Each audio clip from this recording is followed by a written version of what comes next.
Miklos. ¿Qué tal, Nico? ¿Cómo estás? Oye, te había hecho como dos pedidos para que me aceptes, pero estabas hablando, así que no me pillaste. La tecnología no es en absoluto mi mejor habilidad. Bueno, mira, yo le quiero contar a la gente, tuve el gusto de conocer a Miklos en uno de mis viajes a Perú, si mal no recuerdo, en una universidad, vos me En dirás, San Ignacio. en una universidad del San Opus Dei, Ignacio. la Universidad de No. San Ignacio. La de San Ignacio, sí.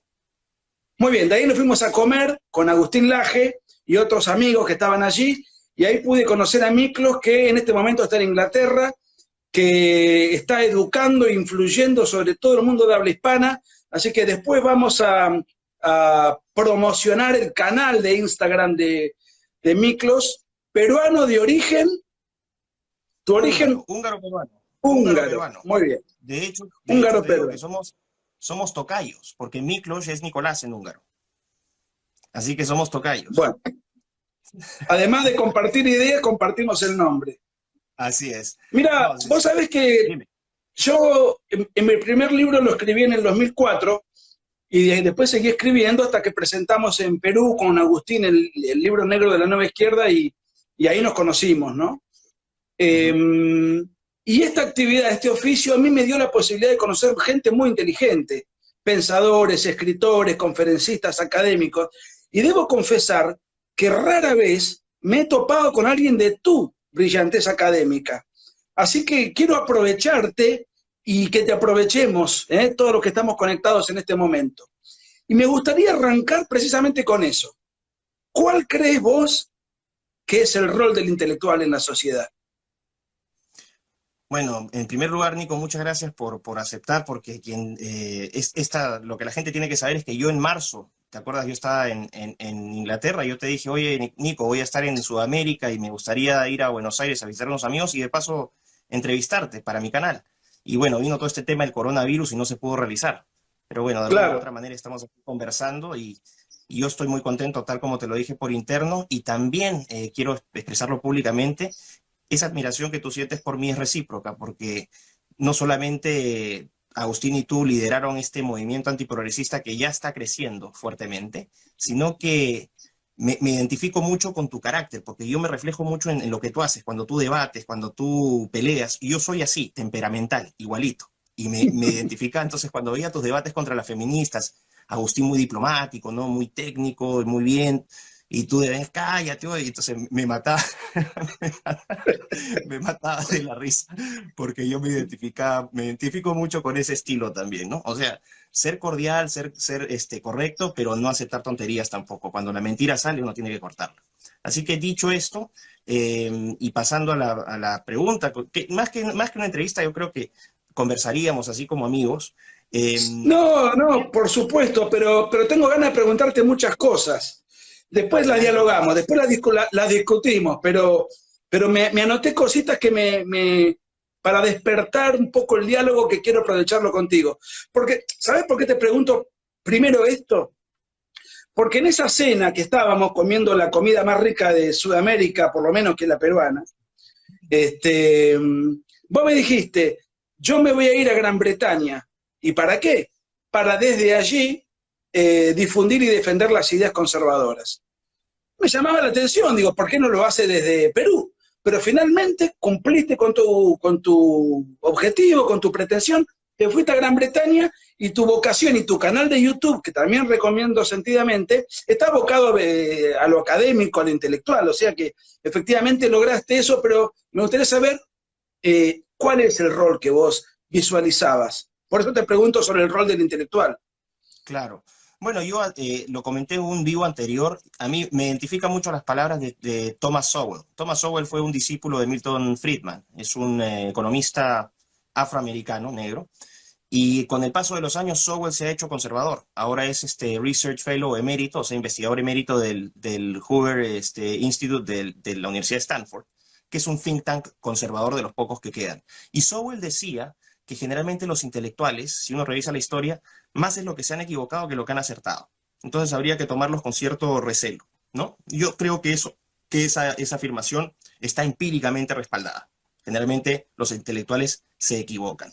Y creo que se equivocan porque pierden el nexo, el contacto con la realidad. O sea, se pasan a este mundo de abstracciones y al final crean un mundo paralelo. Es un mundo metafísico, ¿no? De ideas donde todo funciona bien, los modelos son perfectos, se asumen, se toman supuestos que se dan por sentados, ¿no? En ese caso, por ejemplo, que ya después podemos comentarlo, ¿no? Las suposiciones que hacen los marxistas, las suposiciones que hacen los liberales, sobre todo los socioliberales. Entonces, el racionalismo, digamos. El hiperracionalismo, el hiperindividualismo por el lado de la derecha, ¿no? Y este hipercolectivismo y esta idea de que todos vamos a ser felices siendo estandarizados e iguales del colectivismo comunista. O sea, son absurdos, ¿no? Entonces, dije en algún momento, yo siempre quise hacer o sea, siempre me gustó la vida académica y por eso fue que yo hice un doctorado, porque quería dedicarme al mundo de las ideas, pero sin perder el pie. ¿Doctorado en? El doctorado es en management, o sea, en gestión, pero mi especialización fue en ciencia, tecnología e innovación, o sea, políticas de ciencia, tecnología e innovación. Porque pensé, y creo que acerté, que la ciencia y la tecnología van a ser determinantes en el debate político, económico, cultural y social del siglo XXI, como ya lo estamos viendo ahora. Entonces, nunca quise alejarme de esta realidad terrenal, vamos a decir, ¿no? Estas ideas abstractas.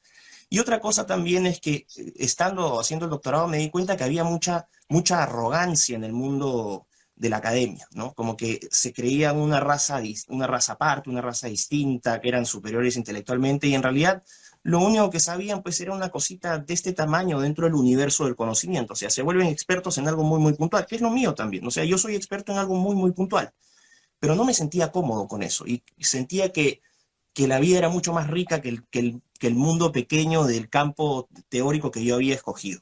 Entonces, no he querido perder ese rol. Creo que alguien que se dedique a pensar, más que un intelectual, vamos a decir, alguien que ejerza el cerebro y que piense, que se haga preguntas que cualquier otra persona podría hacerse con o sin doctorado, simplemente pensar. Aristóteles no tuvo doctorado, Sócrates no tuvo doctorado, Platón no tuvo doctorado. O sea, no es una condición sine qua non ser un académico para ser un intelectual. Pero ¿no? Es un oficio que toma años. Y yo estoy en ese camino de tratar de ver lo que yo plasmo, o sea, lo que yo veo en la realidad, plasmarlo en mis ideas. Y por eso es que me siento muy identificado también con el pensamiento conservador desde la perspectiva política, porque a diferencia de las otras ideologías, y esto es algo que yo encuentro muy potente del conservadurismo, es que el conservadurismo no lo tienes que estudiar, emana naturalmente de ti, de las cosas que tú crees que son valiosas. Por ejemplo, la familia. No tienes que estudiar que un conservador ama a la familia, porque la gente naturalmente tiende a cuidar a su familia. El deber que tienes con tus hijos, con tus padres, con la sociedad en general, la cooperación, ¿no? Son cosas que me identificaron mucho, y desde esa posición política tratar de darle un poco de guía a la gente que antes probablemente encontraba que solamente existían dos alternativas. No sé, después me gustaría conocer tu opinión si es que estoy equivocado o no, pero en América Latina, a partir de los 90, cuando hubo estas reformas estructurales en toda América Latina, ¿no? El inicio del neoliberalismo, consenso de Washington y toda esta tontería que los zurdos han hecho una propaganda terrible, se le ofreció a la juventud comunismo izquierda, liberalismo derecha, y de repente libertarismo. Pero el conservadurismo desapareció del debate político, no se nombraba. Y entonces aquellas personas que no se identificaban con el comunismo, con el colectivismo socialista, marxista, etcétera, como no tenían otra alternativa, decían, bueno, viro hacia el liberalismo o viro hacia el libertarismo. Y yo creo que ahí hay un punto que tenemos que recuperar los conservadores, que somos, yo digo, la inmensa mayoría. La inmensa mayoría es conservadora en esencia, porque la gente, a pesar de todas nuestras diferencias, igual queremos proteger, cuidar, conservar todo aquello que nos es valioso, en todo sentido. Vos sabés que hay un par de libros que seguramente conocés, porque uno de los escritores es Álvaro Vargas Llosa, que no es santo de mi devoción, pero más allá de eso, dos libros de hace unos 20 años que prologó Mario Vargas Llosa. Uno se llamó El Manual del Perfecto Idiota Latinoamericano, quizás te suena, y después el segundo tomo, digamos, porque es una trilogía, se llamó Fabricante de Miseria. Más allá de las consideraciones del libro, ellos consideraban que, digamos, uno de los grandes fabricantes de miseria era la intelectualidad. Y creo que tenían gran parte de razón, más allá de las consideraciones del libro. Y lo que vos decís, y hablas de las abstracciones intelectuales, a mí me viene a la mente de que si uno mira el mapa de Occidente y ve que la clase media suele ser progresista, porque suelen trabajar en áreas donde uno no toca nada. Sociólogos, filósofos, periodistas, literatos, inclusive abogados, donde todo el trabajo es meramente, digamos, no sé qué palabra utilizar, no tiene vínculo con lo concreto, con las cosas concretas que uno puede tocar, palpar al tacto manual.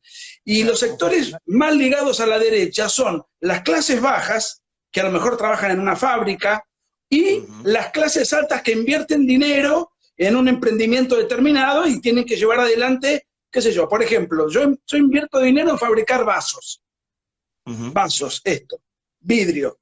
Entonces yo sé si vendo más, si vendo menos, si tomo más personal, yo sé si pongo una sucursal, y el obrero sabe si tiene horas extras, si cobra más, si cobra menos, si hay huelga, o sea, y ambos extremos están vinculados con lo real y con lo concreto, y la clase media con lo abstracto. Por eso me parece a mí que hay un predominio tan lamentable de izquierdistas en el área intelectual, porque de gente conservadora es muy poco, son contados muy pocos, ¿no? Y no solamente eso, o sea, hay literalmente una persecución contra todo aquel que se plantee, ¿no? Que se presente públicamente como conservador. La academia se hizo una encuesta hace unos años, acá en Inglaterra también se hacen estas encuestas de cuál es el bias o el sesgo ideológico de los académicos. En el Reino Unido el 78% de los académicos son liberales. Acá hay que hacer una definición, creo que es crítica. Cuando hablamos del liberalismo en América Latina, hablamos de ese liberalismo diestro, el liberalismo austríaco, el liberalismo clásico, pero en Europa y en los Estados Unidos, el liberalismo es socioliberalismo o un liberalismo de tercera vía, esta ficción que se ocurre entre la fusión del mercado y el socialismo, que es esta famosa tercera vía de Giddens, ¿no? Entonces, de Anthony Giddens, sí. Exactamente. Entonces tú liberal para el europeo, el estadounidense es el de centro izquierda. Para nosotros es el liberal. O sea, en Inglaterra sería alguien cercano al laborismo. Exactamente, zurdos, exactamente, el Partido Laborista, ¿no? Y es lo que ocurre no solamente en el Reino Unido, ocurre en todos los países desarrollados, de Occidente por lo menos. En los Estados Unidos también hay varias encuestas que uno puede revisar buscando en Internet, donde la inmensa mayoría es liberal, o sea, de centro izquierda. Mientras que la clase, vamos a decir, los académicos conservadores o de derecha, no solamente son minorías, sino que se combate efusivamente para que sean expulsados, como acá se dice, deplatformed, que se les quiten las plataformas, para que no puedan hablar, para que no puedan expresarse. Entonces, obviamente, si tú tomas ese fenómeno durante años, o sea, durante décadas, lo que tienes ahora es, o sea, el resultado de ese adoctrinamiento lo ves en las marchas feministas, o lo ves en las marchas... Miklos, el conservadorismo es un modo de vida, es una estructura política, es algo que uno ejerce a título individual o es un sistema político. De los dos, ¿no? En realidad es un sistema individual en la medida en que uno se identifica con actitudes que son naturales al ser humano, ¿no? Conservar todo aquello que para el humano, para las personas es valioso. Aquí no hay teoría, es simplemente una constatación empírica. Tendemos a conservar lo que nos es valioso. La causa medioambiental que ha sido secuestrada por la izquierda es una causa eminentemente conservadora. De hecho, cuando tú te fijas, y ahorita regreso a tu pregunta, cuando tú te fijas en la definición de desarrollo sostenible de las Naciones Unidas, ojo, que fue emitida por la famosa Comisión Brundtland, la definición es el uso de recursos por las generaciones actuales para que no comprometa el bienestar de las de las generaciones futuras. Eso es Edmund Burke parafraseado. Es una causa conservadora, la han secuestrado, ¿no? Entonces, somos conservadores en la medida, y acá le hablo a la gente que nos está escuchando y que me digan si es que me estoy equivocando. Queremos conservar a nuestra familia, nuestros lazos con nuestros hijos, queremos conservar los buenos momentos, los ratos que pasamos con los amigos, las relaciones y las tertulias en casa. Lo que Roger Scruton dice, los pequeños platones, ¿no? Los pequeños pelotones de la sociedad. Los pequeños pelotones, por ejemplo, que son los clubes de fútbol, las unidades vecinales, las iglesias, todas esas cuestiones pequeñas que surgen de la sociedad civil, o sea, de abajo hacia arriba, como le explicaba en el Claro. video, y no son impuestas ni por el mercado, ni por esta abstracción que es el mercado, desde el lado liberal o libertario, ni esta abstracción que es el Estado desde la perspectiva más zurda.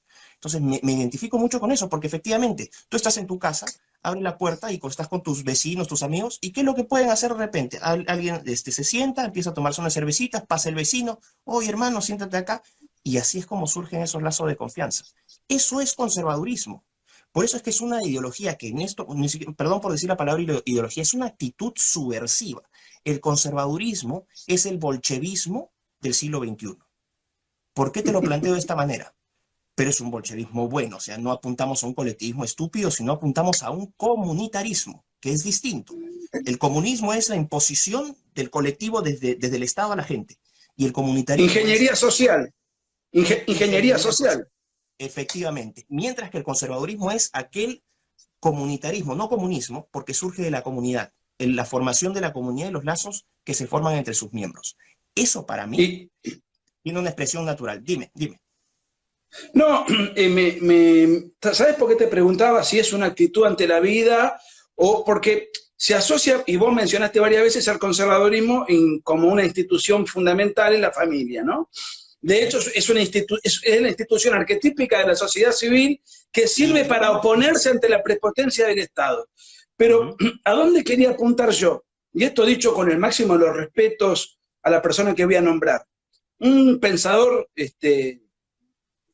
conservador de fuste ha sido Alan Bloom, que sospecho que quizá lo has escuchado nombrar. No. ¿No? Bueno, Alan Bloom, un norteamericano, filósofo muy, muy interesante, pero ¿qué ocurre? Era homosexual, cosa que a mí me importa un rábano, es su vida personal y totalmente respetable. De hecho, lamentablemente murió de SIDA en el año 92. Pero su modo de vida no es, digamos, no es el arquetipo de lo que uno se imagina de lo que es un conservador. Por eso te preguntaba si es un sistema de vida, si es una actitud ante la vida. No, dime. No. Y eso no invalida en nada. Él defendía todos los principios conservadores, la familia incluida, a pesar de que él, a título individual, bueno, se movía de otra manera. Bueno, es que es cierto, por ejemplo, Dolce y Gabbana, que fueron criminalizados, sí, poco menos por decir que la familia era papá, mamá y era perfecto que solamente los hijos crecieran en ese entorno, fueron literalmente vapuleados.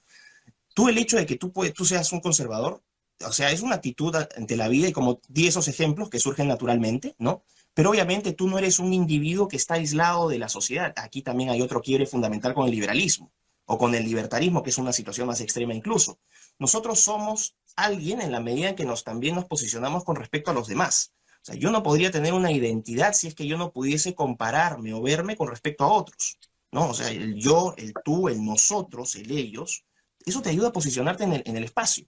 Entonces, claro que es una actitud política también, porque entiendes tú como conservador, como persona en general, que no estás aislado de la sociedad y que tus acciones, tus decisiones van a generar impacto sobre otros. Eso ya es un hecho político, porque es los intereses de uno versus los intereses de otro. Entonces, de esa perspectiva, si tú agregas los diferentes conservadurismos naturales de cada persona, generas obviamente un corpus ideológico, no ideológico, sino un corpus político, ¿no?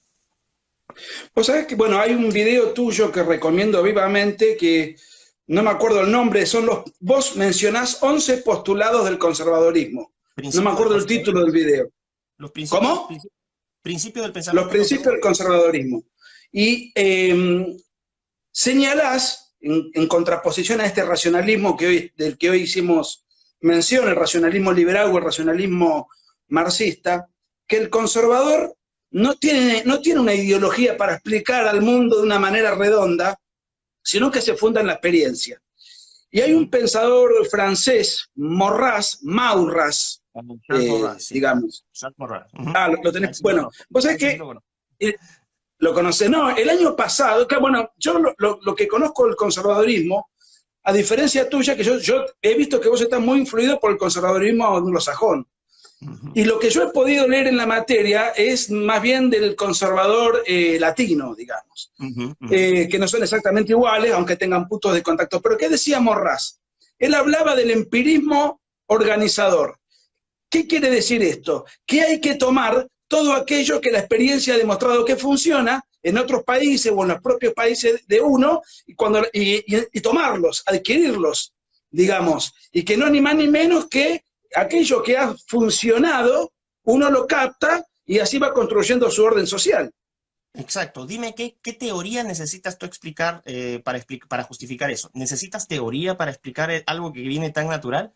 Si hay algo bueno, cópialo, adáptalo, ¿no? A tu entorno, porque tú bien dices, los conservadores, y esa es otra diferencia fundamental también que hago con la izquierda comunista, socialista y la derecha economicista, que es liberal y libertaria.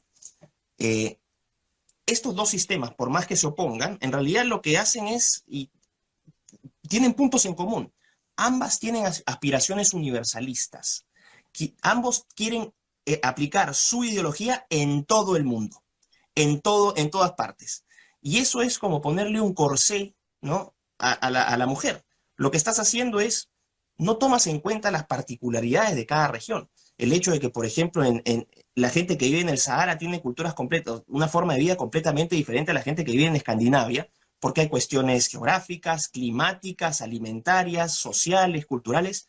Entonces, cuando tú vienes y tratas de poner estos dos modelos, ¿no? Que compiten, ¿no? Tratar de estandarizar, eso es un error enorme. El conservador no tiene esa aspiración universalista. Y otra cosa, Nico, si me permites, que nos Por diferencia supuesto. también, nosotros no estamos afirmando que nuestra actitud, nuestro pensamiento es perfecto por una sencilla razón, porque nosotros partimos de que el ser humano es en esencia imperfecto. Y claro, cuando te critican, oye, el conservadurismo es así, pero por supuesto, reconocemos esa falibilidad porque es la falibilidad propia del sistema de la persona humana. O sea, tú no puedes tener un sistema político perfecto porque lo organizan seres humanos, lo implementan seres Un, humanos. un, alguien con fe religiosa te diría que tiene que ver con la naturaleza caída, ¿no? Claro, efectivamente, tiene que ver con la naturaleza caída, con nuestros vicios, con nuestras imperfecciones. Entonces, eso es algo que también se diferencia de las otras dos partes, ¿no? Que aspiran a ser infalibles. O sea, nosotros tenemos todas las respuestas a partir del mercado. Nosotros tenemos todas las respuestas a partir de esta propuesta del Estado. Obviamente estoy sobresimplificando, pero en esencia el principio es exacta. O sea, tú puedes destilar eso hacia estas dos posiciones, ¿no? Entonces, reducir, por ejemplo, el hombre a esta abstracción llamada proletario por parte del comunista, y a esta otra abstracción que es el homo economicus de parte del liberal, me parece un error, porque somos seres muchísimo más complejos y más ricos. Entonces, claro, nos podrían criticar y nos podrían decir, claro, entonces al final lo que están haciendo ustedes es que aceptan sus imperfecciones y no quieren mejorar absolutamente nada. No. Si hay cosas que uno puede tomar positivas de alguna de las dos, uno lo hace. Por ejemplo, aunque les sorprenda a los zurdos, ¿qué es lo que yo veo valioso del comunismo? El comunismo fue una denuncia importante en un periodo de la historia importante, porque efectivamente las clases trabajadoras en la Inglaterra victoriana eran una desgracia. Hizo bien entonces Marx en denunciar. ¿Cómo lo planteó? Pésimo, un desastre. Pero sí hay un llamado ahí que yo tomo, esa preocupación por el más fregado, el más desvalido. Y por el lado del liberalismo también tomo esta idea de que la libertad es un valor fundamental. Pero acá hay otra cosa. Y por favor, los liberales tienen que entender esto, porque ha sido pura propaganda lo que les han metido. La libertad no es patrimonio ni monopolio suyo. Los conservadores defendemos y valoramos la libertad tanto como ustedes. Y no es teoría. Pregúntenle a cualquier persona relativamente normal si es que no le gustaría ser libre y no defendería su libertad a toda costa, independientemente de su posición política. Empíricamente refuto esta idea de que el liberal tiene el monopolio de la libertad. Eso es falso. Aparte hay un tema, ¿no? Que tiene más que ver con lo, si se quiere, con lo filosófico. Para el liberal, me parece a mí, no todos los pensadores liberales son iguales, pero en general la libertad es un fin en sí mismo. Y a mí me Así parece que el es. conservadurismo ve la libertad como una herramienta, es un medio para alcanzar otros fines. Esa es una distinción fundamental. Efectivamente, la libertad no es un fin, la libertad es un medio. esta distinción es clave. Y la respuesta se las doy también de manera muy sencilla. Si la libertad fuera el fin supremo, entonces la pregunta sería, ¿para qué quieres ser libre? Para ser libre, porque ese es tu fin supremo. ¿Pero para qué quieres ser libre? Para ser libre. En cambio, el conservador te va a decir, ¿para qué quieres ser libre? Para ser feliz, para tener una vida plena. Para mí la libertad va a ser un medio, una herramienta para realizarme plenamente como ser humano. No es un fin en sí mismo, y es otro error que cometen mis amigos de liberales y libertarios. Ahora, también es cierto que el conservador suele aferrarse a la economía de mercado. Ahí tendría un punto de contacto con el liberalismo. Y yo me acuerdo una vez, había leído un libro chiquito, pero muy ilustrativo, que resumía el pensamiento de muchos pensadores de la libertad. Un libro escrito por un intelectual argentino, Mariano Grondona. Y yo me acuerdo que definía distintas formas de liberalismo y una era el liberal utilitario, que es más cercano a nosotros. ¿Por qué acepta la libertad de mercado? El liberal utilitario acepta la economía de mercado porque funciona. Exacto. No es que hace una abstracción, sino que se ha demostrado que funciona. Si no funcionara, para mí no tendría ninguna validez abrazarla. Así es, nuevamente. Pero ahí hay un punto de contacto con el liberalismo, ¿no? Claro, pero nuevamente, la experiencia, no la teoría, la experiencia lo prueba. Cuba, Estados Unidos, Corea del Norte, no sé, pues Inglaterra. Ahí tienes una serie Alemania. Alemania, ¿no? Ojo, que también tienes variedades de capitalismo y variedades de liberalismo, o sea, no son estándares, ¿no? Pero en esencia sí, hay una distinción clave. Ahora, quisiera hacer también, porque mis amigos liberales y libertarios se van a ofender, pero ¿por qué nos estás metiendo golpes? Yo no quiero meterles golpes, muchachos. Es más, yo creo que es indispensable que unamos fuerza, porque el enemigo común que tenemos es exactamente común, por eso es que es el enemigo común. Entonces, que no lo tomen a mal estas críticas que yo hago, que pueden estar abiertas al debate, pero claro, yo pienso sí, porque esta conversación está plagada de liberales, de amigos liberales que nos están viendo, seguro. Les mandamos un saludo muy cariñoso a todos. Pero por supuesto. Para que también desarrollen también porque esto no es, lo que yo estoy diciendo no necesariamente es verdad absoluta, lo que tú estás diciendo es verdad absoluta. Nosotros, los conservadores, siempre estamos abiertos a la contrastación de ideas, ¿no? No somos totalitarios. Bueno, lo que decía es que encuentro que, vamos a decir, en ese sentido el liberalismo comete también o sea, el liberalismo nos aporta, no voy a criticar ahora, el liberalismo nos aporta algo que el conservadurismo no tiene. El conservadurismo no tiene doctrina económica propia. No hay un pensamiento económico conservador, no existe. Entonces, en base a eso, lo que nosotros hacemos es vemos qué modelos han funcionado y decimos, bueno, de todos los modelos, por lo menos en mi caso, pues lo que yo he visto en mi país, el modelo de libre mercado con ciertas regulaciones funciona. O sea, vamos a decir, un orden espontáneo hayekiano, ¿no? Tiene que haber cierta regulación. Austríaco. La escuela austríaca, digamos. La escuela austríaca, exactamente. Pero la escuela austríaca no estoy hablando de la de von Bamberg, no de los primeros. Estoy hablando de la escuela austríaca que parte con von Mises y después sigue con Hayek. Especialmente Hayek. Porque ha funcionado. O sea, el orden espontáneo de Hayek es esa economía donde tú no intervienes mediante sistema de planificación central porque reconoces que hay mucha ignorancia con respecto al enorme flujo de información que te significa cada transacción económica que se realiza en un mercado, sería imposible computar eso. Entonces, el Hayek dice, la mejor respuesta frente a esta limitación humana de no poder manejar toda esta información es que la economía opere libremente. O sea, lo que hace Hayek con el orden espontáneo es parafrasear lo que 200 años antes dijo Smith con la mano invisible. Es exactamente lo mismo. Entonces, yo digo sí, efectivamente, y por eso me identifico con vamos a decir, el pensamiento hayekiano, el orden espontáneo hayekiano, porque ha funcionado. Si no funcionara, no sería hayekiano en ese sentido, ¿no? Entonces, eso creo que... ¿Vos sos católico, Miklos? ¿Sos religioso? ¿Sos un hombre de fe? No. O sea, ahí, y lo he hecho públicamente en otros vivos, soy un cristiano cultural, que no, ojo, no estoy tratando de hacerme lindo con esto, sino que simple es verdad. O sea, yo he crecido en un país que tenía iglesias, que tenía tradiciones. En mi casa nunca fueron particularmente religiosos, pero donde sí yo encuentro puntos en común, sobre todo en esta coyuntura, es mi alineamiento casi militante con los principios y valores que defiende el cristianismo, el catolicismo y el conservadurismo, sobre todo el derecho a la vida, ¿no? En la familia, el matrimonio entre hombre y mujer. Para mí me parecen pilares esenciales que la No experiencia... robar, no mentir, no robar, no mentir, no matar. Efectivamente. Mira, vuelvo a Morraz.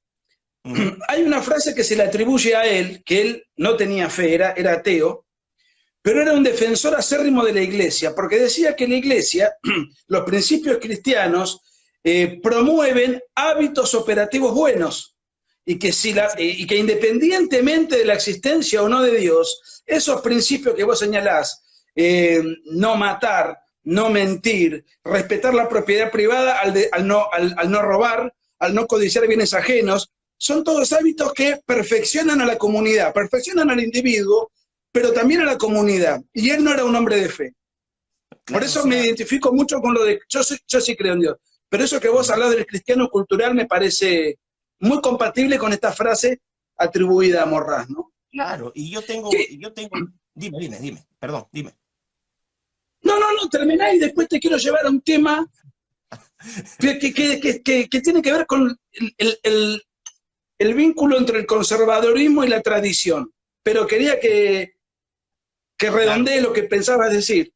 No, simplemente que estoy en una búsqueda, recibo ahora muchos mensajes de mucha gente, estoy sorprendido el impacto que han tenido este vivo que tuve con Agustín, ahora el que tengo contigo, estar hablando con gente que yo admiro mucho, es realmente un sueño hecho realidad, pero me escribe mucha gente y me dice, oye, ¿por qué Miklo se encuentra el camino de Dios? Y me escriben cosas muy lindas por internet, y yo les digo, mi corazón está abierto. Mi corazón y mi mente están abiertos, pero yo no puedo forzar un sentimiento, sería mentirme a mí y sería mentirle al resto. Entonces, que vaya ahí la cosa y yo en algún momento, quién sabe, descubro ese llamado, esa creencia que está por ahí, pero no quiero estafar a la gente y decirles, no, yo soy católico para ganarme el apoyo de la gente. Yo no quiero eso. O sea, me aceptan así y eso es mi forma de ser y yo los voy a querer y los voy a apoyar siempre, pero no encuentro que haya una incompatibilidad, por ejemplo, entre el conservadurismo secular, que es el que yo propugno, y el conservadurismo religioso, salvo algunas cosas, porque, ojo, el conservadurismo religioso occidental en contra de esta propaganda nefasta que tanto los liberprogres, que son estos liberales confundidos, como los zurdos, es esta idea de que el conservador religioso es fanático, es estúpido, la tierra plana, todas estas estupideces que nunca dan evidencia, porque dicen, hoy son los terraplanistas. Bueno, enséñamelos. Enséñame a los terraplanistas y juntos los educamos. Pero no me veas con estas tonterías de que todos los conservadores son fanáticos religiosos y son terraplanistas. Esa es una estupidez. Es la infantilización del debate político porque yo creo que no tienen argumentos para plantearlo de otra manera. Vos sabés que estos movimientos terraplanistas, que a su vez creen que el sionismo controla los hilos del mundo, para mí son sectores que en otra época hubiesen sido nacionalsocialistas. Están muy, Probablemente. y el nacionalsocialismo, hay que decirlo, ha sido una tragedia para la humanidad, porque muchas veces con mucha mala fe se trata de meter a los conservadores dentro de eso que no ha sido ni más ni menos que un socialismo patriotero. El nacionalsocialismo es una forma de socialismo, con el agravante del biologicismo, ¿no es cierto? Pero ahora sí te quiero llevar al vínculo entre la tradición y el conservador, que creo que un poco de eso hablábamos hoy cuando hablábamos de la experiencia, ¿no? Ujú. Pero contame un poquito, ese es uno de los puntos que vos señalás en ese video tan atractivo que yo mencioné hoy. Bueno, Nico, lo que pasa es que podemos entrar a definir las tradiciones como un tipo de instituciones, ¿no? Y aquí tomo una definición del economista estadounidense Douglas North. En el derecho tienen otro tipo de definiciones, pero voy a tomar esta porque es muy práctica. Entonces, tú tienes instituciones que son formales e instituciones informales. Las instituciones formales son las leyes, los decretos, las reglas que emanan de un poder con capacidad para sancionar el cumplimiento de esa ley. Entonces puedes tener el Estado que te dice no puedes fumar en un lugar público. Si no cumples te cae multa y si no quieres pagar la multa viene la policía y te mete preso. A eso me refiero con capacidad de sanción. Pero también tienes instituciones que son informales, que son las instituciones que surgen de la interacción de las personas a lo largo de generaciones y que se van transformando en tradiciones, hábitos, costumbres, creencias, cultura, ¿no? Que surgen nuevamente de abajo hacia arriba, que no son impuestas por nadie y que con el tiempo son socialmente aceptadas y se consideran buenas porque generan efectos positivos o externalidades positivas en el lenguaje de los liberprogres sobre todo, en estos, que te generan un valor no solamente individual, sino también que te genera un retorno social, un retorno para toda la comunidad. Entonces, el conservadurismo en ese sentido es muy atractivo para mí y también lo puedes ver reflejado en la realidad.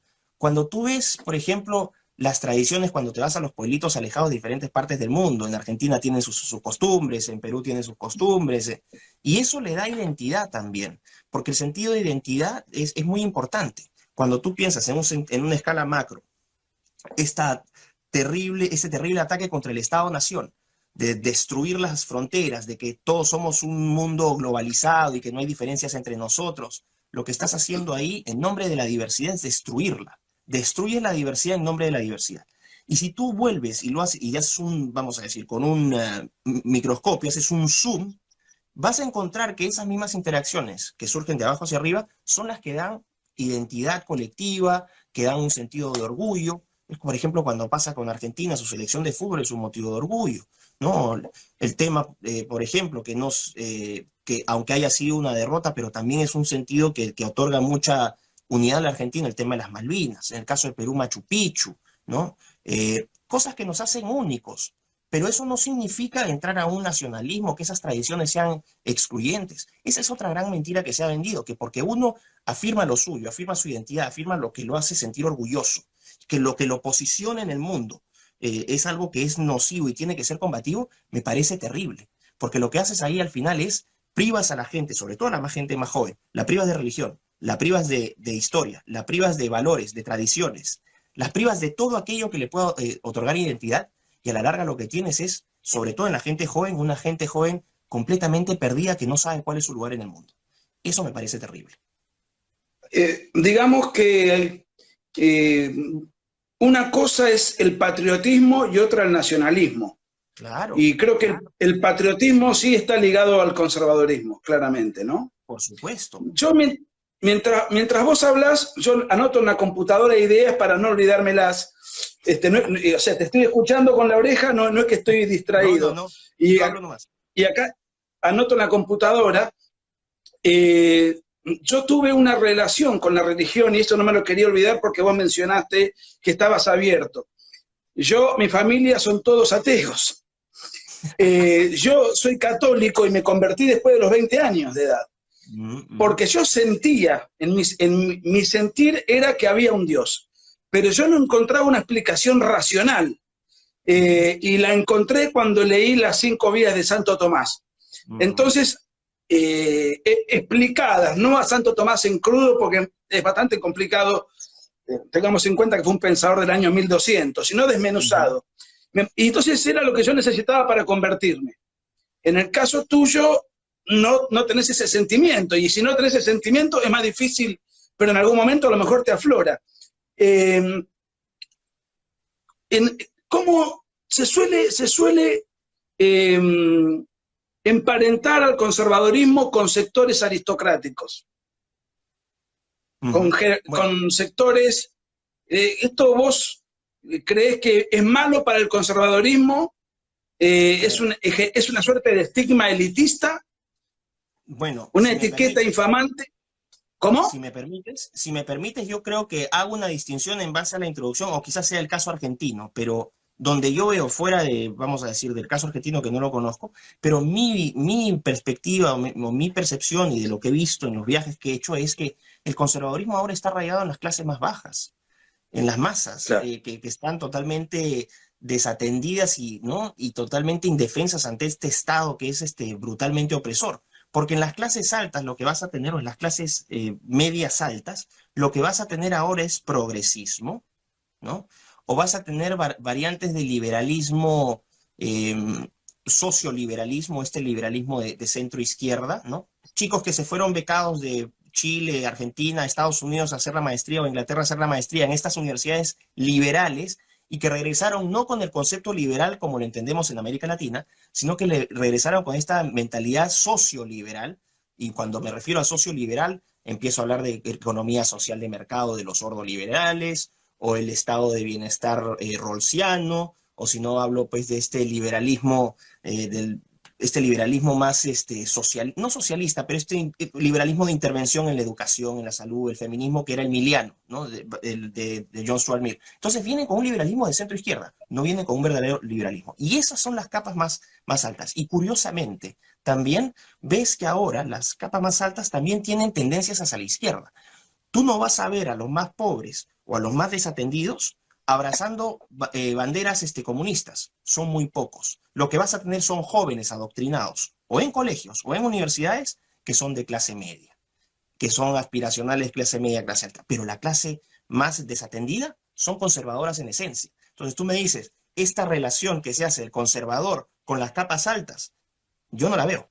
Yo no la veo, por lo menos en América Latina no. Yo lo que veo es en América Latina las capas sociales más desprotegidas, los sectores más vulnerables son conservadores. Ellos son el conservadorismo. Y por eso te decía que el conservadorismo pasa a ser ahora el bolchevismo del siglo XXI, ¿no? Porque esos son los que en el siglo pasado hubiesen sido proletarios y ahora son pro vida, pro familia, fanáticos religiosos, medievales, misóginos, homofóbicos, toda la escoria que estos progresistas que cobran en dólares y jugosos sueldos en las Naciones Unidas, en las universidades, etcétera, les tratan de endilgar.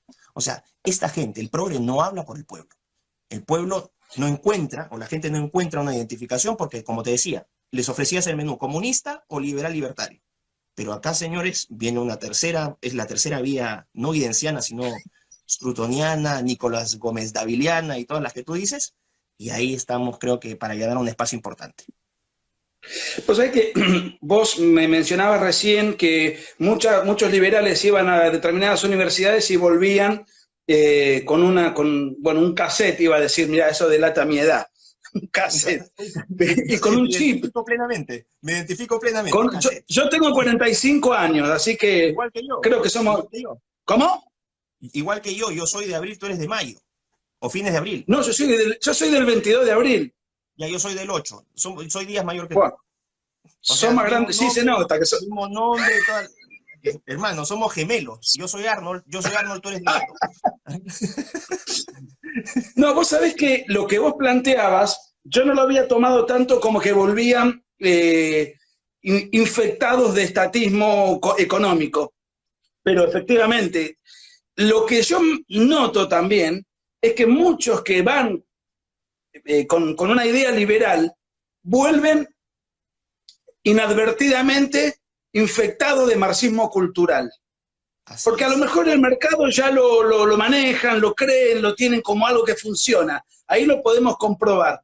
Pero vuelven muchas veces infectados de marxismo cultural, que es mucho más difícil de, ¿cómo podríamos decir?, de desarmar, porque es algo primeramente que es muy nuevo, y segundo se presenta como una ampliación de derechos, y como el liberal cree en la libertad individual, cree que estas cosas, que ideología de género, etcétera, forma parte de una ampliación de derechos, incluyendo en los extremos más difíciles de defender el aborto como un derecho de la mujer, ¿no? Exacto. Y el marxismo cultural es una nueva forma de revolución imperceptible, me parece que más peligrosa que la que hubo antes. Porque, por ejemplo, Argentina en los años 70 y Perú en los años 80 padecieron la guerrilla criminal y el terrorismo. Entonces, el grueso de la sociedad repudiaba cada vez que explotaba una bomba, moría un inocente. Pero el marxismo cultural no mata a nadie, en principio. Pero te va achicando en las libertades, ¿no? Pero eso es un virus que ingresa por la ventana liberal. No todos los liberales piensan lo mismo, pero porque advierten el peligro, pero hay muchos que lo han tomado con beneplácito esto, ¿no?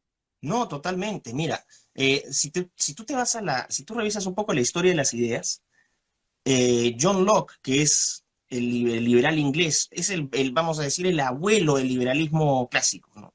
John Locke, ¿no?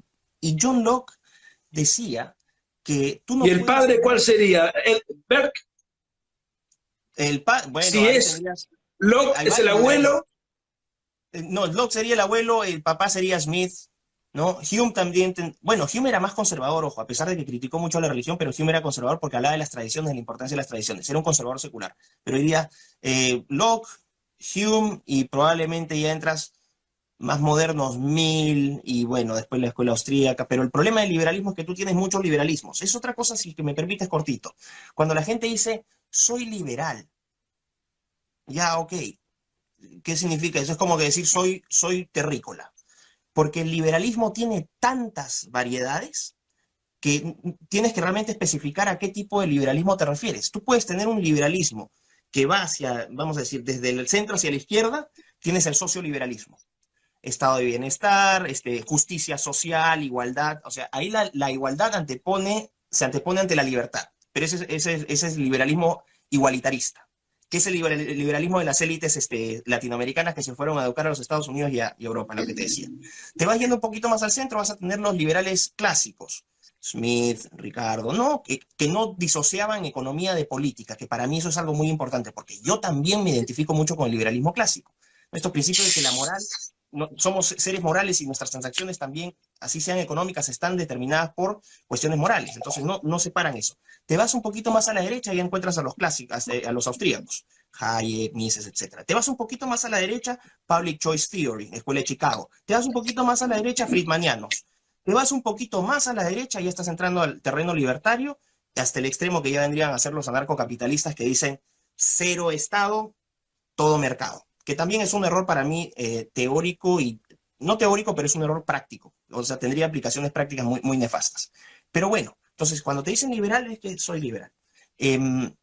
No te están diciendo nada. A lo que iba es cuando los liberales tienen que plantearse primero en qué lugar de ese espectro están, porque lo curioso es que vas a ver anarcocapitalistas, o vamos a decir liberales friedmanianos, versus socioliberales, los dos se hacen llamar liberales, y lo que tienes es que son posiciones totalmente contrapuestas. Unos quieren Estado de bienestar, y los otros dicen, chao, no quiero Estado, dentro del liberalismo. Entonces, nosotros somos el verdadero liberalismo, y ahí vas a ver las pugnas internas que ellos tienen, ¿no? Esa es una cosa.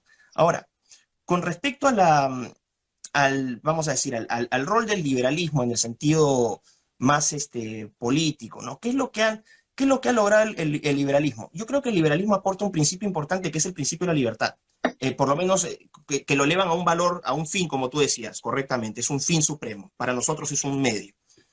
A mí me parece correcta esa distinción, pero aquí vas a dar el salto entre liberal y liberprogre. El liberal te va a decir la libertad es importante, pero el liberprogre le va a agregar ese componente de empoderamiento. El empoderamiento. Entonces, la libertad como empoderamiento. Y ahí entras con los liberprogres que dicen el aborto sí, porque es mi cuerpo, el matrimonio gay sí, la legalización de las drogas, la legalización de la prostitución. Nuevamente, no, es una entelequia teórica. El alquiler de vientres. O sea, todos somos libres de hacer lo que sea. Y parten de una mentira fundamental, que dicen que mientras no te afecte. Entonces voy a usar el lenguaje liberprogre para refutar todas estas tonterías, porque son una idiotez. Cuando dices, legalicemos las drogas, pero ¿en qué te afecta a ti? No te afecta en nada. No, sí me afecta, porque hay externalidades negativas utilizando su propio lenguaje. Esas externalidades negativas son los drogadictos pueden robar, pueden matar, pueden convertirse en delincuentes por la desesperación de encontrar su droga. ¿Estoy siendo teórico? Esto es una realidad empírica. Hoy te mencioné a Berg dentro del cúmulo de nombres, pero en el contexto de un error. Berg es el padre del conservadurismo moderno. Vos tuviste además con el padre del conservadurismo actual, que fue Scruton, Sir Roger Scruton, que pudiste verlo en persona, que recomiendo a la gente que vean ese reportaje que le hiciste, y que no tiene desperdicio y que ha sido un privilegio para vos, seguramente haber estado con una eminencia y una celebridad que se murió hace 2 o 3 meses, no me acuerdo. Lo repito, murió el 12 de enero. Murió el 12 de enero, día en que nació Edmund Burke. Bueno, viste la tradición, la tradición cómo va. Alfa y Omega. Vos sabés que esto que vos estás diciendo de que el liberal dice, bueno, ¿y a vos qué te afecta? Hay un ejemplo que a mí me gusta poner, que es el siguiente. Si yo manejo un auto y quiero ir a 250 kilómetros por hora, estoy afectando, por ahí no maté a nadie por ahora, pero estoy obrando con una temeridad que es porque estoy al límite de dañar al otro. Por eso la regulación, en el sentido de decir, mira, vos no podés ir a más de 100, si vas en la ruta no podés ir a más de 130, tenés semáforos, reglamentaciones, si manejás alcoholizado y la policía te halla en esa situación, tenés que pagar un dinero o por ahí te quitan el carnet de conducir. Ahora, además hay que saber conducir y una autoridad competente te tiene que habilitar para poder conducir, porque no puede conducir cualquiera. Entonces, eso no me convierte a mí en comunista y en dirigista, pero la vida en comunidad requiere de regulaciones prácticas. Si me permites, Nicolás, cortito, pero en palma. Por supuesto. Por favor, quiero volver a John Locke. No Burke, no Scruton, no Kirk, no. John Locke. Nuestra libertad es posible gracias a las instituciones. Se acabó el debate de que las leyes que son... No, señores, o sea, las leyes son las que te permiten a ti te garantizan tu libertad. Ese ordenamiento institucional formal del cual hablaba, eso es lo que te permite a ti ejercer tus libertades, porque si no entraríamos al estado natural que pintaba Hobbes, ¿no? Del homo homini lupus, el hombre es el logro del hombre donde el más fuerte va a chancar al más débil. ¿Qué es ese terreno si no tienes legislación o no tienes reglas? Eso es y ojo, apelo a un liberal, no apelo a un conservador. Sí, hay un tema, por ahí, ya nos estamos yendo, quedan 5 minutos, no quiero dejar pasar esto porque quiero recomendar vivamente a que la gente se suscriba a tu canal de YouTube, pero por sobre todo a Instagram, que es donde seguramente estás posteando cosas. Bueno, así que ahora vamos a hacer la propaganda. Pero hay un asunto entre el hiperliberalismo, el liberalismo, el anarcocapitalismo que no quiere Estado, la abolición del Estado, y el marxismo. Porque el marxismo dice que cuando las clases sociales sean iguales, ya no tiene ninguna función el Estado y el Estado desaparece. Entonces, inadvertidamente, el fin sería el mismo. Yo creo, te diría, o sea, para el marxismo, la planificación centralizada no es un fin en sí mismo, es un medio para alcanzar el fin igualitario dentro del cual el Estado dejaría de tener por supuesto, nunca llegan a ese lugar. Cada experimento comunista no podía lograr eso, pero porque además es atentatorio de la naturaleza humana. Siempre va a haber ricos, pobres, porque cada uno ejerciendo su libertad siempre va a tener mayor éxito o menor éxito. Sí, ibas a decir algo. Si me permite, sí, cortito. Yo entiendo, por ejemplo, la posición de ciertos libertarios, sobre todo en Argentina, y me refiero específicamente a Javier Milei, que está haciendo un gran trabajo también por la libertad. O sea, no quiero que pretenda que yo estoy siendo su enemigo. Yo entiendo su posición claramente en la medida que en Argentina la gente está harta de tener ese Estado corrupto, usurpador, y la gente lo único que quiere, o sea, la situación actual dice, por favor, no esta porquería. No queremos Estado porque están completamente hastiados de ese Estado. Pero en términos prácticos, vamos a decir, se eliminara ese Estado y volviera nuevamente a trabajar los mercados perfectamente, en algún momento, porque nuevamente la condición humana, la naturaleza humana es imperfecta, eso es algo que parte del conservador, que el liberal tiene su homo económico perfecto y el proletario comunista. Si tú tienes un mundo donde solamente el mercado se regula, no va a haber autorregulación. Vas a tener mercados o empresas que van a ser más grandes que otras y en algún momento van a asumir una posición monopólica.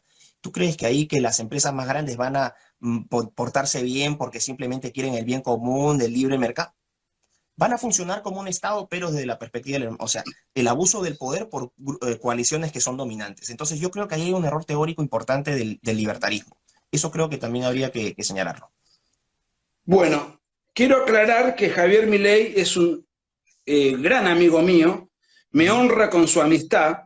Un saludo, ¿no? Ha hecho un gran trabajo. No, yo tengo el gusto y el honor de conocerlo y de ser su amigo. Y te diría que el gran aporte... Y está en contra del aborto. ¿Cómo? Está en contra del aborto. Está en contra del aborto. Es un liberal, en ese sentido, coherente con la defensa del derecho individual por antonomasia, que es el derecho a la vida. Pero te diría, si yo tuviese que definir en Javier Milei cuál sería su principal virtud, tiene muchas, pero su principal aporte, sobre todo en los jóvenes que lo siguen, es la desconfianza en el estatismo. Ujú. Él es, y en el estatismo y en la clase política, que es una suerte de aristocracia desilustrada. Que Pero mira, compartimos. nos queda... ¿Cómo? Compartimos eso. Yo lo comparto, tú también. Correcto. Nos quedan 2 minutos. Quiero que la gente se sume a tu Instagram y a tu canal de YouTube, en ese orden. A ver, contale a la gente eso, así ya terminamos porque estamos Bueno, muchas a gracias, Nicolás. contrarreloj. En el Instagram me pueden encontrar como MiklosLucas8. Lo pueden ver en el afiche que hizo el flyer de Nicolás para promocionar esta conversación. Ahí va a estar mi cuenta, él la anotó. Y mi canal es Miklos, Miklos con, con K. Miklos,